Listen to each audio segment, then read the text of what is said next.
Every time a new Total War game comes out, I jump into it, hoping to have some fun, and every single time I am left feeling disappointed. And sadly, folks, Total War Saga Troy is no different. Hi everyone, it's Mark here, bringing you my review of Total War Saga Troy. And if you like my style of reviews, then please do hit the subscribe button so you don't miss any. For those of you unfamiliar with the Total War series, they are games of military conquest and battling, split between a campaign side of the game where you build up your empire and raise armies, and a 3D battle side of the game where you control the units on the battlefield. As you might expect from the name, Troy is set in the Greek and Trojan wars of Homers Iliad, with all the heroes and villains mentioned therein. It tries to strike a balance between historically accurate Bronze Age warfare and heroes and monsters of myth and legend of the time, and the gods as well, of course. But in the case of the monsters, these are actually just units of soldiers themed on monsters like centaurs are just big hairy-ass barbarians on horseback. Personally, I don't really feel like it pulls off this balance terribly well, but we'll get more into that later. You get to play as one of several Greek or Trojan heroes in charge of your own faction, and the objective is, of course, to make sure your faction is the most powerful at the end of the game, and to make sure that your side wins the war, of course. You can either do this through outright military conquest and wipe everyone else off the face of the map. You can forge alliances and join factions together in a big amalgamation. Or you can complete a set of faction-specific missions for your hero and become a legend of the ancient times. Now, before we get into my likes and dislikes, let's talk a little bit about the graphics and sounds. And I really don't feel like there's anything spectacular here. Everything does feel functional.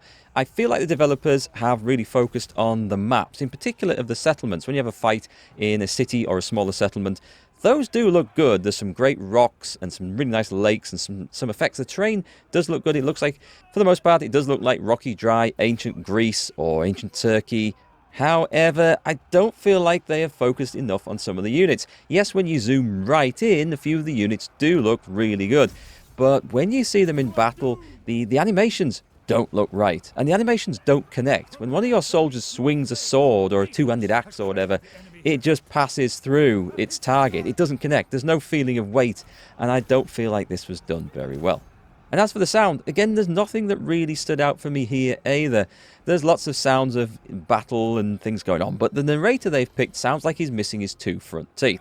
So every time he utters any word with the letter S in it, it comes out as shh. So you're going to hear a lot of the times he's saying your units have shited the enemy in battle. Enemy reinforcements have been sighted. Now you must fight on two fronts. He sounds like Sean Connery. Now, let's talk about some of the good stuff that I liked about Total War Saga Troy, and this isn't going to take very long, unfortunately. Alright, so something they put in was that different factions have their own goals and mechanics. I think this was actually quite well done, and it really does give you the feeling of the individual heroes of the Greek and Trojan Wars trying to do their own bit and gain their own glory, not necessarily in line with the rest of their side's war goals. So I played as Aeneas, and his particular faction had to gain the favour of the gods, and he could actually speak to dead heroes who'd been killed throughout the game. There was a big penalty for speaking to these, but there was also some benefit, so you had to weigh it up whether it was worth it. If you play as Achilles, your goal is to go around the map giving the beat down to other heroes to prove to the world that you are the greatest warrior of the time. And if you were to play as the brothers Paris or Hector, then you have to prove to your father Priam that you are more worthy than your other brother. I quite like it. It does add a little bit of flavour, and it does seem to fit in well with the stories. It also adds replayability to the game, because you can play through as another faction and experience things a little bit differently. Something else that I liked that they've added into this series is resources. You have to now manage resources. There's food, gold, bronze, stone and wood. Different settlements produce different resources, and they're required for building and creating different things within your empire.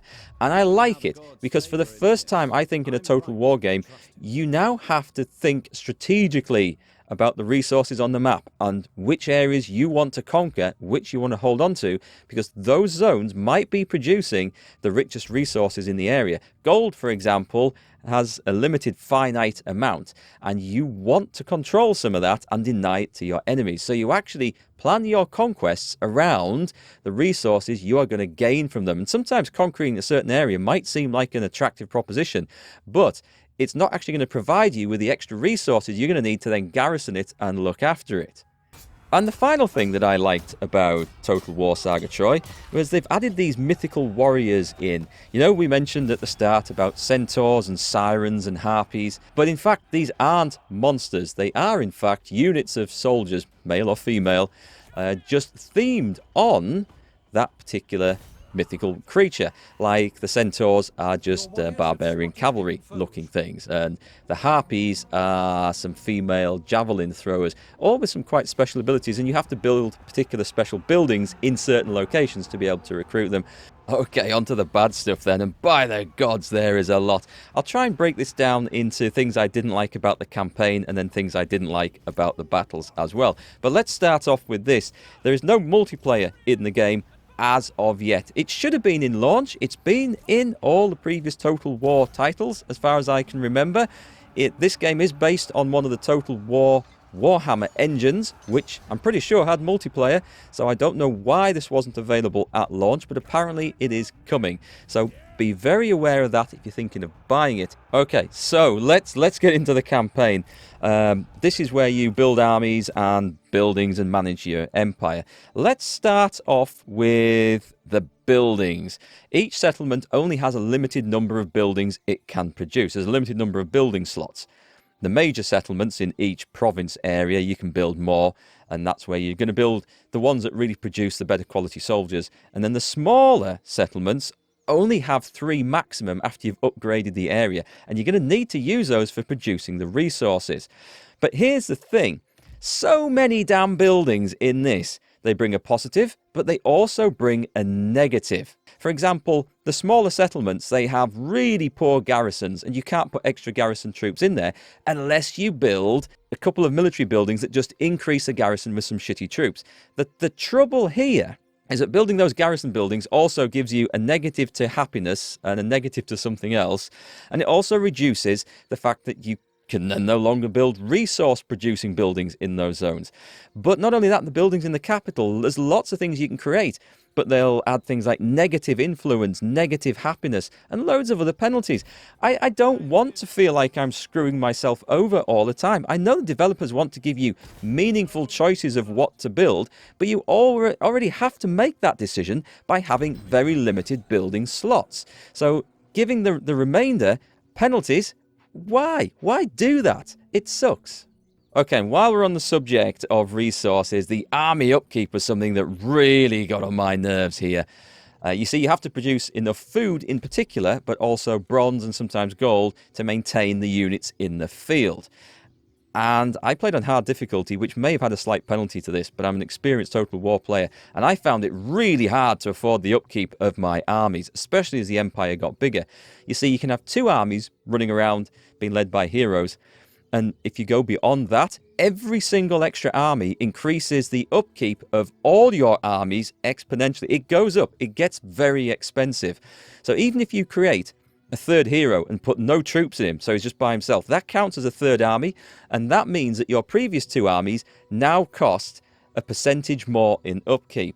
And as your empire gets bigger, this is a huge problem. I found that I couldn't have enough armies in the field to protect my entire empire or be where I wanted. It was just impossible. I couldn't afford the upkeep no matter how much I focused on producing resources. In fact, I couldn't afford a single garrison building in any of my resource-producing settlements. They had to be maximum resources, otherwise I just couldn't do it. The game is designed to be a little bit like this to make you trade with the other factions. There's trade in there so you can get food and other stuff for what you want and trade what you don't need. But by God, this was a constant problem, and I just could not recruit enough armies to go and enjoy field battles. It was something that really detracted from the game for me.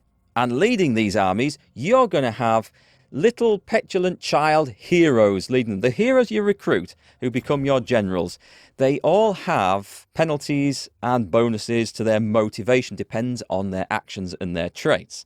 So, for example, one general might have, if you leave him in a friendly territory over the end of the turn, he'll gain motivation. But if you go and raid something with him, he'll lose motivation. Okay, so something like that, which are direct opposites, you can manage.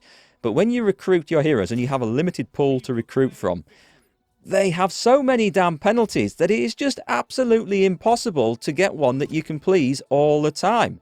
Like, you can have one that just refuses to stay in friendly territory without getting upset. But you need to defend your own territories. You can't afford dozens and dozens of armies with different leaders and different traits because of the army upkeep reason I mentioned before. So you get one that wants to go warmongering abroad, but then gets upset when he gets reinforcements from one of the other armies come and help him fight out. He wants to win everything alone. You just can't win with it. And you go through the entire list of heroes trying to pick the one with the least shit penalties. Where's the fun in that? It's just absolute rubbish. You can't just afford to have an army designed just for purely aggressive things that gets upset when you leave him behind, because you can't afford that many armies. You need to bring him back to defend it sometimes. I absolutely hate this. I hated this with a passion, and they just killed the idea of having epic generals leading armies for me with this. It was just no fun. Which leads me, and these are all related, trust me, into another problem I had with the campaign. It was like playing whack-a-mole. You know, the game at the fair where you have to beat the mole that pops up out of the hole and there's loads of them and you don't know where the next one's going to come up from.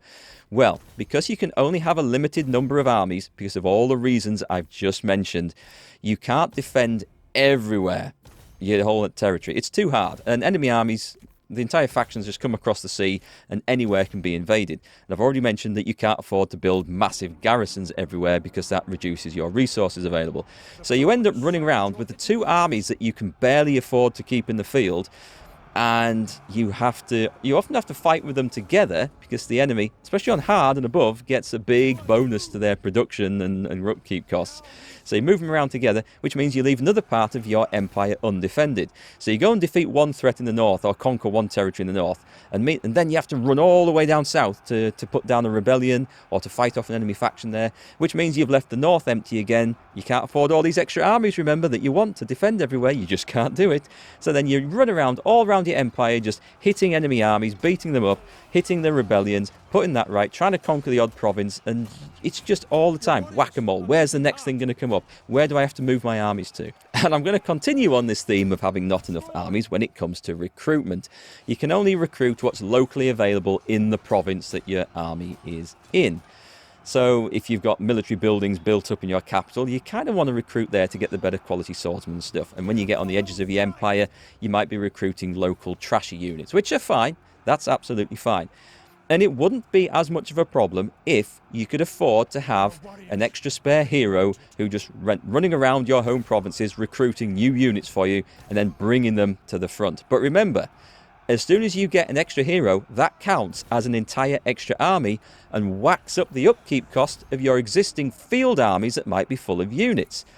And you just can't afford to do that. So you can't even have like a spare hero running around recruiting locally to bring reinforcements to the front. That would make sense, right?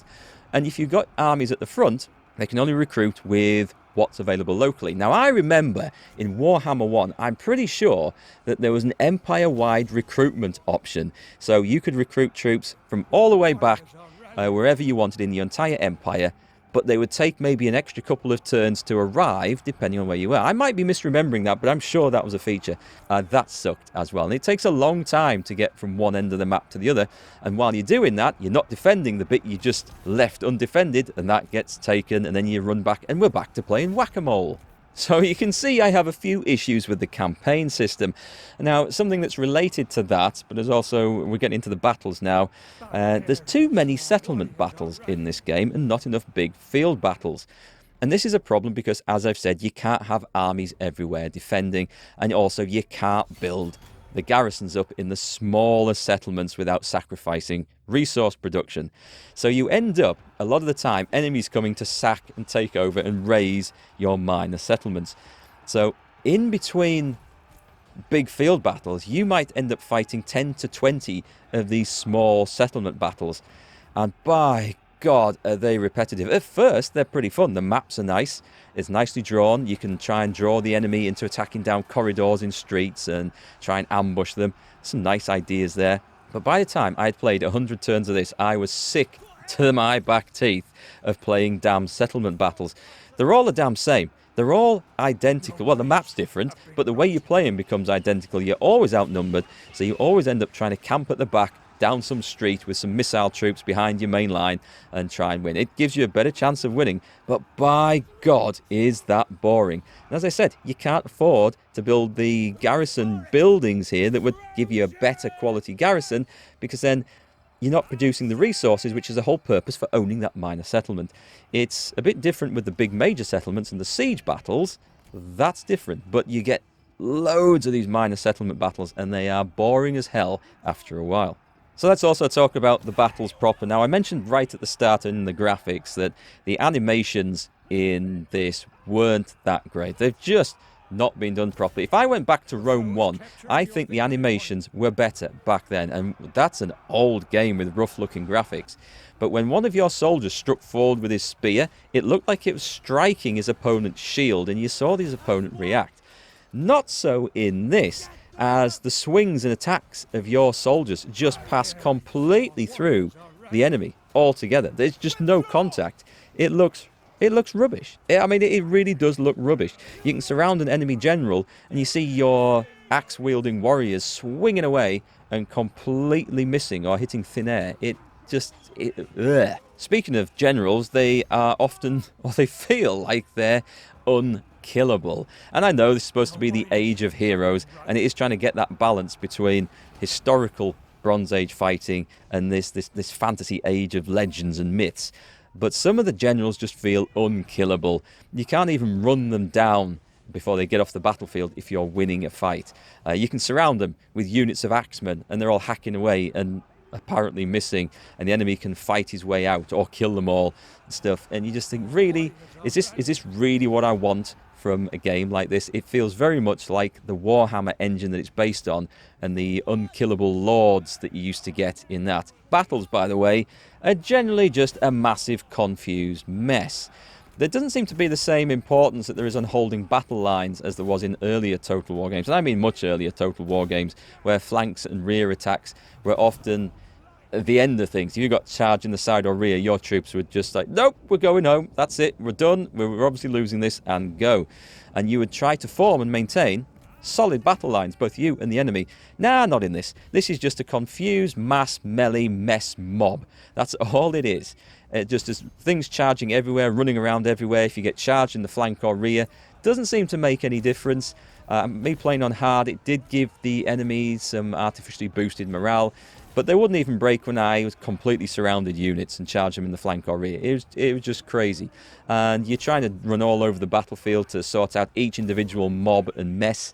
It just doesn't seem to look right. There's no point in having formations to the troops at all. The formations of the troops, by the way, are completely pointless, because there's no real weight to them. There's no contact. There's no force and oomph when two units meet and clash. Units can run through one another. Routing troops can run through stack after stack after stack of your formed troops trying to kill them and just get out the other side. It's stupid. It looks ridiculous, and it feels altogether wrong. There's just no thought gone into that. I'm sure that's been a problem in more recent Total War games as well, but there's absolutely no reason for it. Now let's talk a little bit about missile troops in this. When I think of ancient Greek-Trojan battles and legendary warfare of the Bronze Age, I don't think about hordes and hordes of missile fire. I think about soldiers standing in line with big bronze shields and spears and slugging it out. Well, in this, it feels like missile power can often be the king of the battlefield. I'm talking mostly about slingers here. Slingers are extremely powerful. They have excellent range, and against most ordinary troops, they are lethal and tons of ammunition. If you come across an army that's half made up of slingers and you're just mostly spearmen, you're dead. That's it. And in siege battles, and especially in minor settlement battles, they feel completely overpowered. I don't like it at all. It feels like there's far too much emphasis on missile troops in this. There's even some archers and things, which I'm sure archery in the Bronze Age wasn't as good as it is represented in this. There's also a problem with the skirmish mode of some of the troops. Javelin men, they have such little range that your skirmish mode, if it is turned on, will often result in your troops turning and running before they've even thrown one volley of javelins. Yes, the skirmish range mode toggle seems to be longer than the range of their own javelins, making them practically useless in most situations. Other problems come up with the skirmish mode as well, where they'll run away from one target whilst directly into another. Not necessarily in the opposite direction either. They'll run across the face of an enemy army rather than directly away from whatever is chasing them. It's just a pain in the backside, and I absolutely hate managing the skirmish mode. I don't really enjoy the whole missile troop experience, if I'm quite honest. Yes, there are problems with both the campaign and the battles in Total War Saga Troy, and overall it is just not a pleasing experience. I've got to say, I got bored of the game extremely quickly, thanks to the frustration of not being able to raise enough armies. We didn't get enough field battles because we couldn't have enough armies. The field battles are probably slightly more fun than most other parts of the game, especially when you get a decent army and good units together. But we just couldn't have enough of them. We couldn't raise enough armies. We ended up fighting all these damn small minor settlement battles, which got dull really fast. The whack-a-mole system, the whole frustrating thing with the heroes. No, I just didn't enjoy it. So overall, I cannot recommend Total War Saga Troy. And I would give it a rather dismal 5 out of 10. I'm sorry folks, it's just not a game that I enjoyed. If you want to play a Total War game, I would recommend going back and playing something like Rome 1, Medieval 2. Those, in my opinion, were good Total War games. I even thought Britannia was better than this, and Britannia was beset with problems as well. So it feels very much to me like the developers rushed this one out to try and fill a window in the franchise's release schedule and try to give you a lot of meaningful decisions with consequences, but in doing so, made the game no fun at all. They forgot to put the fun into their game.